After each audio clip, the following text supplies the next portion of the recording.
Praise the lord వేదం family, బాగున్నారా? నేటి మాట క్రీస్తు రెండవ రాకడ సంకేతాలు. వీటిని మనం మత్తయి 24, మార్కు 13, లూకా 17, 21 అధ్యాయాల్లో చూస్తాం.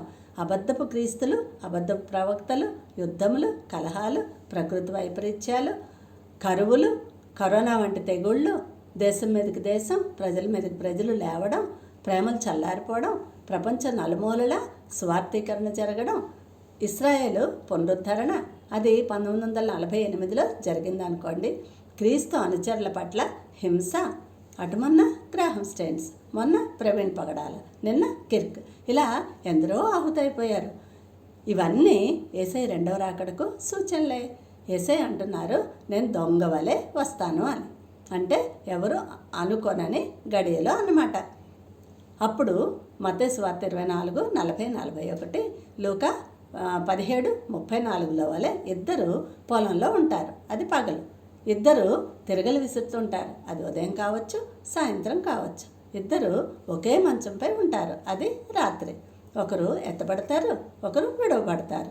అంటే ఈ ప్రపంచం అంతట్లో యేసయ్య రెండవ రాకడ ఒకేసారి సంభవిస్తుంది అన్నమాట. అప్పుడు ఈ భూమి మీద ఒక దగ్గర పగలైతే మరో దగ్గర రాత్రి, ఒక దగ్గర ఉదయం అయితే మరో దగ్గర సాయంత్రం అన్నమాట. మార్కు సువార్త 13:24 ప్రకారం ఆ సూర్యచంద్రులు కాంతి విహీనమైపోవడం, నక్షత్రాలు రాలడం అనే ఖగోళ సంఘటనలన్నీ ఆ యేసయ్య మహామహిమతో మేఘారూఢుడై భూమి మీదకి వచ్చే ముందు జరుగుతాయి అన్నమాట. అప్పుడు దేవదూతలు భూమి నలుదిక్కుల నుండి విశ్వాసులను సమకూరుస్తారు. యేసయ్యతో ఎత్తబడటం ధన్యకరం, విడువబడట దౌర్భాగ్యం సుమా.